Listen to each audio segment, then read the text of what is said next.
Hello hi friends, welcome back to my YouTube channel. I hope ಎಲ್ಲರೂ ಚೆನ್ನಾಗಿದ್ದೀರಾ ಅಂತ ಅಂದ್ಕೊಂಡಿದ್ದೀನಿ. ಹಾಗೆ ನಾನು ಕೂಡ ಚೆನ್ನಾಗಿದ್ದೀನಿ. ಡೈಲಿ ಲಾಗ್ ಮಾಡ್ತಾಯಿದ್ದೆ ಇಷ್ಟು ದಿನ. ಸ್ವಲ್ಪ ಇವತ್ತು ಚೇಂಜಸ್ ಇರಲಿ ಅಂತೇಳಿ ಚಿಕನ್ ಚಾಪ್ಸ್ ಮಾಡೋದು ಹೇಗೆ ಅಂತ ತಿಳಿಸ್ಕೊಡೋಣ ಅಂತ ಇದ್ದೀನಿ ಈ ವಿಡಿಯೋದಲ್ಲಿ. ಪುದೀನ ಚಿಕನ್ ಚಾಪ್ಸ್ ಯಾವ ರೀತಿ ಮಾಡೋದು ಮತ್ತು ಅದಕ್ಕೆ ಬೇಕಾಗಿರುವಂಥ ಐಟಮ್ಸ್ಗಳೇನೇನು ಅದನ್ನೆಲ್ಲ ರೆಡಿ ಮಾಡಿಟ್ಕೊಂಡು ಸ್ಟಾರ್ಟ್ ಮಾಡೋಣ. ಬನ್ನಿ ಫ್ರೆಂಡ್ಸ್, ನೋಡೋಣ ಯಾವ ರೀತಿ ಅಂತ ನಾನು ಈ ವಿಡಿಯೋದಲ್ಲಿ ನಿಮ್ಗೆ ತಿಳಿಸ್ಕೊಡ್ತೀನಿ. ಹಾಗೆ ನಿಮ್ಮ ಸಪೋರ್ಟ್ ಯಾವಾಗಲೂ ನನ್ನ ಮೇಲೆ ಹೀಗೆ ಇರಲಿ. ಯಾರೆಲ್ಲ ಇನ್ನೂ ಸಬ್ಸ್ಕ್ರೈಬ್ ಆಗಿಲ್ಲ ದಯವಿಟ್ಟು ಸಬ್ಸ್ಕ್ರೈಬ್ ಆಗಿ, ಹಾಗೆ ಬೆಲ್ ಐಕಾನ್ ಇರುತ್ತೆ ಕ್ಲಿಕ್ ಮಾಡಿ ನಮ್ಮ ವೀಡಿಯೋಗಳನ್ನ ಹೀಗೆ ವಾಚ್ ಮಾಡ್ತಾಯಿರಿ ಅಂತ ಹೇಳ್ತಾ ಇವತ್ತಿನ ವೀಡಿಯೋ ಸ್ಟಾರ್ಟ್ ಮಾಡೋಣ.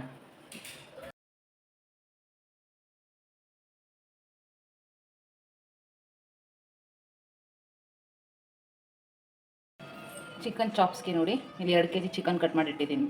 ಕಟ್ ಮಾಡಿಸಿ ತೊಳೆದು ನೀಟಾಗಿ 2-3 ಸಲ ತೊಳೆದು ಇಲ್ಲಿ ಇಟ್ಟಿದ್ದೀನಿ. ನೆಕ್ಸ್ಟು ಇದು 1 ಕಪ್ಪು ಪುದೀನ ಸೊಪ್ಪನ್ನ ತೊಳೆದು ಕಟ್ ಮಾಡಿಟ್ಟಿದ್ದೀನಿ. ನೆಕ್ಸ್ಟ್ ಇಲ್ಲಿ ನೋಡಿ ಕೊತ್ತಂಬರಿ ಸೊಪ್ಪು ಸ್ವಲ್ಪ, ಇದನ್ನು ಕೂಡ ತೊಳೆದು ಕಟ್ ಮಾಡಿಟ್ಟಿದ್ದೀನಿ. ಹಾಗೆ ಈರುಳ್ಳಿ ಕೂಡ ತೊಳೆದು ಕಟ್ ಮಾಡಿ ಇಟ್ಟಿದ್ದೀನಿ.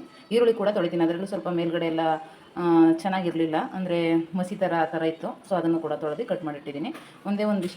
ಇಷ್ಟೇ ತೆಂಗಿನಕಾಯಿ ಚೂರನ್ನ ಮಾತ್ರ ಕಟ್ ಮಾಡಿಟ್ಟಿದ್ದೀನಿ. ಹಾಗೆ ನೆಕ್ಸ್ಟು ಇಲ್ಲಿ ಬಂದು ಮಸಾಲೆಗೆ, ಇದನ್ನೆಲ್ಲ ಮಸಾಲೆಗೆ ಯೂಸ್ ಮಾಡೋದು. ಇದು ಬೆಳ್ಳುಳ್ಳಿ ಎರಡು ಇದು ಬಿಡಿಸಿಟ್ಟಿದ್ದೀನಿ. ಜೊತೆಗಿದ್ದು ಶುಂಠಿ, ಹಾಗೆ ಒಂದು 5-6 ಹಸಿಮೆಣಸಿನ್ಕಾಯಿ, 1-2 ಈರುಳ್ಳಿ ಕಟ್ ಮಾಡಿಟ್ಟಿದ್ದೀನಿ. ಸ್ವಲ್ಪ ಸೋಂಪು ಆ್ಯಂಡ್ ಚಕ್ಕೆ ಲವಂಗ, ಕಾಳುಮೆಣಸು, ಇದಿಷ್ಟನ್ನು ಕೂಡ ಮಸಾಲೆಗೆ ರೆಡಿ ಮಾಡ್ಕೋಬೇಕು. ಇದಿಷ್ಟು ಜೊತೆಗೆ ಇದು ಸ್ವಲ್ಪ ತೆಂಗಿನಕಾಯಿ, ಕೊತ್ತಂಬರಿ ಮತ್ತು ಪುದೀನ, ಇದಿಷ್ಟನ್ನು ಕೂಡ ಮಸಾಲೆಗೆ ಹುರ್ಕೊಬೇಕಾಗುತ್ತೆ. ನೆಕ್ಸ್ಟು ಸ್ಟವ್ ಆನ್ ಮಾಡ್ಕೊಳ್ಳೋಣ. ಸ್ಟವ್ ಆನ್ ಮಾಡ್ಕೊಳ್ತಾ ಇರೋದು ಏನಂದರೆ ಒಗ್ಗರಣೆ ಎಲ್ಲನೂ ಹಾಕ್ಕೊಬೇಕಾಗಿದೆ. ಎಲ್ಲನೂ ಐಟಮ್ಗಳನ್ನೆಲ್ಲ ಈರುಳ್ಳಿ ಬೆಳ್ಳುಳ್ಳಿ ಎಲ್ಲ ಏನು ಬಿಡಿಸಿಟ್ಟಿದ್ದೀನೋ ಅದನ್ನೆಲ್ಲ ಒಗ್ಗರಣೆ ಮಾಡ್ಕೋಬೇಕು ಮೊದಲಿಗೆ. ಹಾಗಾಗಿ ನಾನು ಇವಾಗ ಒಗ್ಗರಣೆ ಮಾಡೋಕ್ಕೆ ರೆಡಿ ಮಾಡ್ತಾಯಿದ್ದೀನಿ. ನೋಡಿ ಫ್ರೆಂಡ್ಸ್, ಈಗ ಈರುಳ್ಳಿ ಹಾಕಿದ್ದೀನಿ, ಎಣ್ಣೆ ಹಾಕಿದ್ದೀನಿ, ಸ್ವಲ್ಪ ಹಸಿಮೆಣಸಿನ್ಕಾಯಿ ಹಾಕಿದ್ದೀನಿ. ಚೆನ್ನಾಗಿ ಫ್ರೈ ಮಾಡಬೇಕು. ಇದನ್ನು ಸ್ವಲ್ಪ ಹೊತ್ತು ಫ್ರೈ ಮಾಡ್ಕೊಂಡ್ಮೇಲೆ ನೆಕ್ಸ್ಟು ಏನೇನಿದೆ ಐಟಮ್ಸ್ಗಳು ಅದನ್ನು ಒಂದೊಂದೇ ಹಾಕ್ತಾ ಹೋಗಬೇಕು. ನೆಕ್ಸ್ಟು ಇದ್ರ ಜೊತೆಗೆ ನಾವು ಏನು ಆ್ಯಡ್ ಮಾಡಬೇಕು ಅಂದರೆ ಸ್ವಲ್ಪ ಸೋಂಪು, ಚಕ್ಕೆ ಲವಂಗ, ಶುಂಠಿ, ಆಮೇಲೆ ಸ್ವಲ್ಪ ತೆಂಗಿನಕಾಯಿ, ಆಮೇಲೆ ಸ್ವಲ್ಪ ಕೊತ್ತಂಬರಿ ಸೊಪ್ಪು, ಇದನ್ನೆಲ್ಲ ಚೆನ್ನಾಗಿ ಫ್ರೈ ಮಾಡಬೇಕು. ಶುಂಠಿನೂ ಕೂಡ ಸ್ವಲ್ಪ ಚೆನ್ನಾಗಿ ಫ್ರೈ ಮಾಡ್ಕೊಬೇಕು. ಎಷ್ಟು ಚೆನ್ನಾಗಿ ಫ್ರೈ ಮಾಡ್ತೀವೋ ಅಷ್ಟು ಚೆನ್ನಾಗಿ ನಮಗೆ ಗ್ರೇವಿ ತುಂಬ ಟೇಸ್ಟಿಯಾಗಿ ಬರುತ್ತೆ. ತಿಂದರೆ ನೀವೇ ಹೇಳ್ತೀರಾ ಕಮೆಂಟ್ ಬಾಕ್ಸಲ್ಲಿ ಹೇಗಿದೆ ಅಂತೇಳಿ. ಆ ರೀತಿ ಬರುತ್ತೆ ಫ್ರೆಂಡ್ಸ್, ನೋಡ್ತಾ ಇದ್ದೀರಾ ಅಲ್ವಾ. ಈರುಳ್ಳಿ, ಬೆಳ್ಳುಳ್ಳಿ, ಶುಂಠಿ, ಹಸಿಮೆಣಸಿನ್ಕಾಯಿ, ಕೊತ್ತಂಬರಿ ಸೊಪ್ಪು, ಸ್ವಲ್ಪ ಸೋಂಪು, ಚಕ್ಕೆ ಲವಂಗ, ಇದಿಷ್ಟು ಹಾಕ್ಕೊಂಡು ಚೆನ್ನಾಗಿ ಫ್ರೈ ಮಾಡಿಕೊಂಡು ಅದಾದಮೇಲೆ ನೆಕ್ಸ್ಟು ಮೇಯ್ನಾಗಿ ನಾವು ಇದಕ್ಕೆ ಇಂಗ್ರೀಡಿಯೆಂಟ್ಸ್ ಹಾಕ್ತಾ ಇರೋದು ಅಂದರೆ ಪುದೀನ ಸೊಪ್ಪು ಜಾಸ್ತಿ ಹಾಕಬೇಕು. ಹಾಗಾಗಿ ಇದು ಪುದೀನ ಗ್ರೇವಿ ಆಗಿರೋದ್ರಿಂದ ಪುದೀನ ಸೊಪ್ಪು ಇದು ಸ್ವಲ್ಪ ಜಾಸ್ತಿ ಇರಬೇಕು ಕೊತ್ತಂಬರಿ ಸೊಪ್ಪಿಗಿನ್ನ. ಸೊ ಅದನ್ನು ಹಾಕ್ಕೊಂಡು ಚೆನ್ನಾಗಿ ಫ್ರೈ ಮಾಡಬೇಕು. ಇವಾಗ ಕೊತ್ತಂಬರಿ ಸೊಪ್ಪೆಲ್ಲ ಹಾಕಾಯಿತು, ಅದನ್ನು ಚೆನ್ನಾಗಿ ಫ್ರೈ ಮಾಡ್ತಾಯಿದ್ದೀವಿ. ಅದು ಸ್ವಲ್ಪ ಇದಾಗಬೇಕು, ಸ್ಮ್ಯಾಶ್ ಆಗಬೇಕು.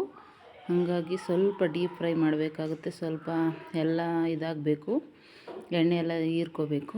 ಆಮೇಲೆ ನೆಕ್ಸ್ಟು ಪುದೀನ ಸೊಪ್ಪು ಹಾಕಿ ಚೆನ್ನಾಗಿ ಫ್ರೈ ಮಾಡ್ಕೊಳ್ಳೋಣ. ಅದಾದಮೇಲೆ ಸ್ವಲ್ಪ ತಣ್ಣಗಾದಮೇಲೆ ಒಂದು ಮಿಕ್ಸಿ ಜಾರ್ ತಗೊಂಡು ಅದಕ್ಕೆ ನಾವು ಏನೇನೆಲ್ಲ ಹುರಿದು ಆರಿಸಿಟ್ಟಿರ್ತೀವೋ ಸೊಪ್ಪು ಇದೆಲ್ಲನೂ, ಈರುಳ್ಳಿ ಬೆಳ್ಳುಳ್ಳಿ ಎಲ್ಲ ಹಾಕಿ ಇವಾಗ ತಾನೇ ಫ್ರೈ ಮಾಡ್ಕೊಂಡಿದ್ದನ್ನು ಅದರೊಳಗಡೆ ಹಾಕ್ತಾಯಿದ್ದೀನಿ.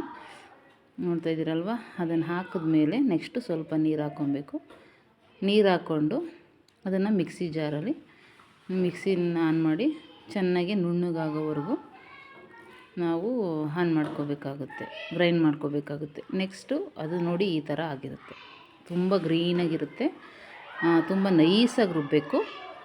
ಇದೆಲ್ಲ ಆದಮೇಲೆ ನೆಕ್ಸ್ಟು ಇವಾಗ ಸ್ಟವ್ ಆನ್ ಮಾಡ್ಕೊಳ್ಳೋಣ. ಸ್ಟವ್ ಆನ್ ಮಾಡ್ಕೊಬೇಕು. ಏನಕ್ಕೆ ಅಂದರೆ ಇವಾಗ ನಾವು ಗ್ರೇವಿ ಮಾಡೋಣ.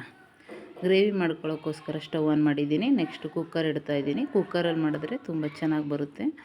ಸೊ ಹಂಗೆ ಜಾಸ್ತಿ ಕೆಲಸನೂ ಹಿಡಿಯಲ್ಲ. ಹಾಗಾಗಿ ಕುಕ್ಕರ್ನ ಆನ್ ಇಟ್ಟರೆ ಕುಕ್ಕರ್ನಿಟ್ಟು ಅದನ್ನು ಕಾಯಕ್ಕಿಟ್ಟಿದ್ದೀನಿ. ಕಾಯಕ್ಕಿಟ್ಟಾದಮೇಲೆ ಅದನ್ನು ಸ್ವಲ್ಪ ಇದಕ್ಕೆ ಎಣ್ಣೆನ ಆ್ಯಡ್ ಮಾಡಬೇಕು. ಸನ್ಪ್ಯೂರ್ ಆಯಿಲ್ನ ನಾನು ಯೂಸ್ ಮಾಡೋದು ಮನೆಯಲ್ಲಿ. ಯಾರೆಲ್ಲ ಸನ್ಪ್ಯೂರ್ ಆಯಿಲ್ ಯೂಸ್ ಮಾಡ್ತೀರಾ ಕಾಮೆಂಟ್ ಬಾಕ್ಸಲ್ಲಿ ತಿಳಿಸಿ. ಓಕೆ ಫ್ರೆಂಡ್ಸ್, ಇವಾಗ ಎಣ್ಣೆನ ಕಾಯಕ್ಕಿಟ್ಟಿದ್ದೀನಿ. ಸ್ವಲ್ಪ ಅದು ಕಾಯ್ತಾ ಇದೆ. ನೆಕ್ಸ್ಟ್ ಅದಕ್ಕೆ ಈರುಳ್ಳಿ ಹಾಕ್ತೀನಿ. ಈರುಳ್ಳಿನ ಹಾಕಿ ಅದಕ್ಕೆ ಒಂದು ಸ್ವಲ್ಪ ಅದನ್ನು ಫ್ರೈ ಮಾಡ್ಕೊಂಡು ಸ್ವಲ್ಪ ಒಂದು ಚಿಟಿಕೆ ಅರಿಶಿನ ಪುಡಿನ ಆ್ಯಡ್ ಮಾಡ್ತೀನಿ. ಇವಾಗ ಅದನ್ನು ಸ್ವಲ್ಪ ಫ್ರೈ ಮಾಡೋಣ. ನೆಕ್ಸ್ಟ್ ಅದು ಫ್ರೈ ಆಗ್ತಾಯಿದೆ ಎಣ್ಣೆಯಲ್ಲಿ. ಚೆನ್ನಾಗಿ ಫ್ರೈ ಆದಮೇಲೆ ಇವಾಗ ನಾನು ತೊಳೆದಿಟ್ಕೊಂಡಿರುವಂತಹ ಚಿಕನ್ನ ಅದಕ್ಕೆ ಹಾಕ್ತಾಯಿದ್ದೀನಿ. ಚೆನ್ನಾಗಿ ನೀರಿರುತ್ತೆ, ತೊಳೆದಿಟ್ಟಿದ್ರೂ ಕೂಡ ನೀರಿರುತ್ತೆ. ಸೊ ಅದನ್ನೆಲ್ಲ ಹಿಂಡಿ ಚಿಕನ್ನ ಹಾಕಬೇಕಾಗುತ್ತೆ. ಇಲ್ಲಾಂದರೆ ಹಂಗೆ ಹಾಕಿದ್ರೆ ಚೆನ್ನಾಗಿರಲ್ಲ, ಅದು ನೋಡೋಕ್ಕೆ ಅಸಹ್ಯವಾಗಿರುತ್ತೆ. ಸೊ ಆ ಥರ ಹಾಕೋಕ್ಕೆ ಮನಸ್ಸು ಆಗೋಲ್ಲ. ಸೊ ಎಲ್ಲನೂ ಹಿಂಡಿ ನೀಟಾಗಿ ಚಿಕನ್ನೆಲ್ಲ 2 kg ಚಿಕನ್ ತೊಳೆದಿಕ್ಕಿದೆ.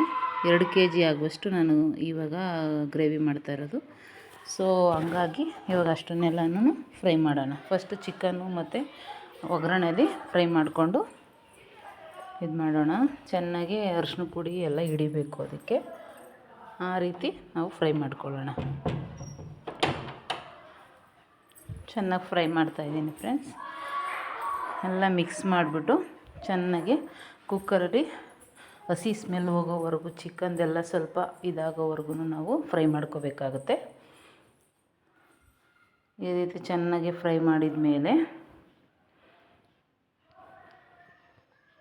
ಡೀಪ್ ಫ್ರೈ ಮಾಡ್ಕೋಬೇಕು. ಆಗಲೇ ಗ್ರೇವಿ ತುಂಬ ಚೆನ್ನಾಗಿ ಬರೋದು. ಚಿಕನ್ ಎಷ್ಟು ಫ್ರೈ ಮಾಡ್ತೀವೋ ಅಷ್ಟು, ಯಾವುದೇ ಮಟನ್ ಆಗಲಿ ಚಿಕನ್ ಆಗಲಿ ಫ್ರೈ ಮಾಡೋದೇ ತುಂಬ ಇಂಪಾರ್ಟೆಂಟು.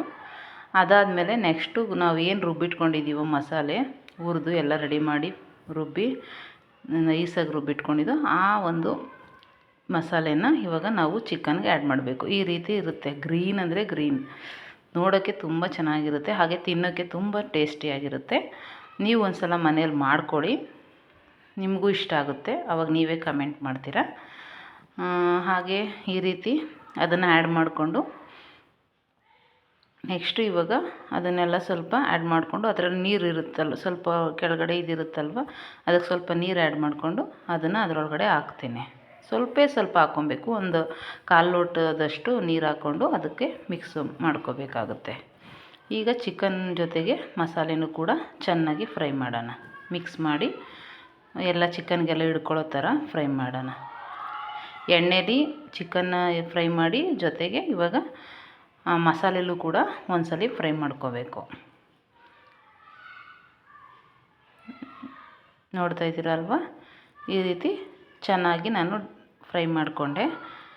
ಇದಾದಮೇಲೆ ಸ್ವಲ್ಪ ಇದಕ್ಕೆ ರುಚಿಗೆ ಎಷ್ಟು ಬೇಕೋ ಅಷ್ಟು ಉಪ್ಪು ಹಾಕೋಣ. ಜಾಸ್ತಿ ನೀರು ಸೇರಿಸ್ಬಾರ್ದು, ಸ್ವಲ್ಪ ಒಂದು ಅರ್ಧ ಲೋಟ ಅಷ್ಟೇ ನೀರು ಸೇರಿಸ್ಬೇಕು ಮಸಾಲೆ ಜೊತೆ. ಏಕೆಂದರೆ ಚಿಕನ್ ನೀರು ಬಿಡುತ್ತೆ, ಅದೇ ನೀರು ಸಾಕಾಗುತ್ತೆ. ಹಾಗಾಗಿ ಸ್ವಲ್ಪ ನಮಗೆ ಎಷ್ಟು ಬೇಕಷ್ಟು ರುಚಿಗೆ ತಕ್ಕಷ್ಟು ಉಪ್ಪನ್ನ ಆ್ಯಡ್ ಮಾಡಿಕೊಂಡು ಈಗ ಚೆನ್ನಾಗಿ ಮಿಕ್ಸ್ ಕೊಡೋಣ. ಓಕೆನಾ? ಚೆನ್ನಾಗಿ ಮಿಕ್ಸ್ ಕೊಟ್ಟು ಅದನ್ನು ಒಂದು ಹದದಲ್ಲಿ ಬೇಯಿಸಬೇಕು. ಎಷ್ಟು ಅಂದರೆ ತೆಳ್ಳಗೂ ಆಗಬಾರ್ದು, ತೆಳ್ಳಗಾದರೆ ಸಾಂಬಾರು ಥರ ಆಗಿಬಿಡುತ್ತೆ. ಅದು ಗ್ರೇವಿ ಸ್ವಲ್ಪ ಗಟ್ಟಿಗೆ ಬರಬೇಕು. ಜಾಸ್ತಿ ಗಟ್ಟಿನೂ ಇರಬಾರ್ದು, ಸ್ವಲ್ಪ ಜಾಸ್ತಿ ತೆಳ್ಳಗೂ ಇರಬಾರ್ದು, ಮೀಡಿಯಮ್ ಆಗಿರಬೇಕು. ಸೊ ಹಂಗಾಗಿ ಇವಾಗ ಅಷ್ಟೇ ನೀರು ಹಾಕಿ ನಾವು ಇದನ್ನು ಕುಕ್ಕರ್ನ ಕ್ಲೋಸ್ ಮಾಡೋಣ. ಕುಕ್ಕರ್ ಕ್ಲೋಸ್ ಮಾಡಿ ಈಗ ಅದು ಒಂದು 3 ವಿಸಿಲ್ ಆದರೂ ಹಾಕಬೇಕು. ಅಲ್ಲಿವರೆಗೂ ವೆಯ್ಟ್ ಮಾಡಬೇಕು. ಈಗ ಅಲ್ಲಿವರೆಗೂ ವೆಯ್ಟ್ ಮಾಡ್ತಾಯಿದ್ದೀನಿ. ನೆಕ್ಸ್ಟು ವಿಸಿಲ್ ಹಾಕುತ್ತೆ. ಒಂದು 3 ವಿಸಿಲ್ ಬಂದರೆ ಸಾಕು. ನಿಮಗೆ ಯಾವ ರೀತಿ ಅನಿಸುತ್ತೆ ಆ ರೀತಿ 2 ಆದರೂ ಹಾಕೊಬೋದು. ಸ್ವಲ್ಪ ಮೀಡಿಯಮ್ ಆಗಿರಲಿ ಪೀಸ್ ಅಂದರೆ, ಇಲ್ಲ ಅಂದರೆ 3 ಆದರೂ ವಿಸಿಲ್ ಹಾಕ್ಸ್ಬೋದು.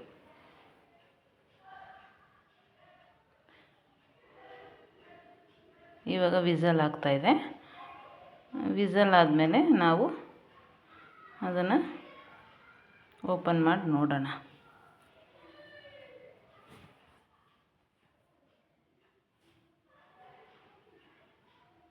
ನೋಡ್ತಾ ಇದ್ದೀರಲ್ವ, ವಿಸಲ್ ಆಗ್ತಾಯಿದೆ. ಸೊ ವಿಸಲ್ಲು 2 ವಿಸಿಲ್ 3 ವಿಸಿಲ್ ಹಾಕ್ಸಿದ್ದೀನಿ ನಾನು.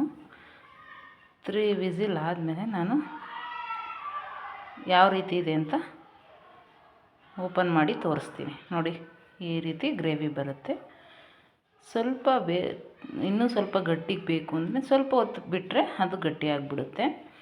ಇಲ್ಲಾಂದರೆ ನಮ್ಗೆ ಈಗಲೇ ಜಸ್ಟ್ ಬೇಕು ಅಂದರೆ ಸ್ವಲ್ಪ ಕುದಿಸ್ಕೊಂಡ್ರೆ, ಲೈಟಾಗಿ ಕುದಿಸ್ಕೊಬೇಕು, ಆಗ ಚೆನ್ನಾಗಿ ಬರುತ್ತೆ. ಈ ರೀತಿ ಚಿಕನ್ ಗ್ರೇವಿ, ಸ್ಪೈಸಿ ಪುದೀನ ಚಿಕನ್ ಗ್ರೇವಿ ರೆಡಿ ಆಯಿತು. ಒಂದು ಬೌಲ್ಗೆ ಸರ್ವ್ ಮಾಡ್ತಾ ನಿಮಗೆ ಈ ಥರ ಪುದೀನ ಗ್ರೇವಿ ಇಷ್ಟ ಆಗಿದ್ದಲ್ಲಿ ಲೈಕ್ ಮಾಡಿ, ಶೇರ್ ಮಾಡಿ, ಹಾಗೆ ಕಮೆಂಟ್ ಬಾಕ್ಸಲ್ಲಿ ಹೇಗಿತ್ತು ಅಂತ ತಿಳಿಸಿ. ನಮಗೂ ಖುಷಿಯಾಗುತ್ತೆ. ಮುಂದಿನ ವೀಡಿಯೋಗಳಲ್ಲಿ ನಮಗೂ ಕೂಡ ಒಂದು ಮೋಟಿವೇಶನ್ ಸಿಗುತ್ತೆ. Thank you.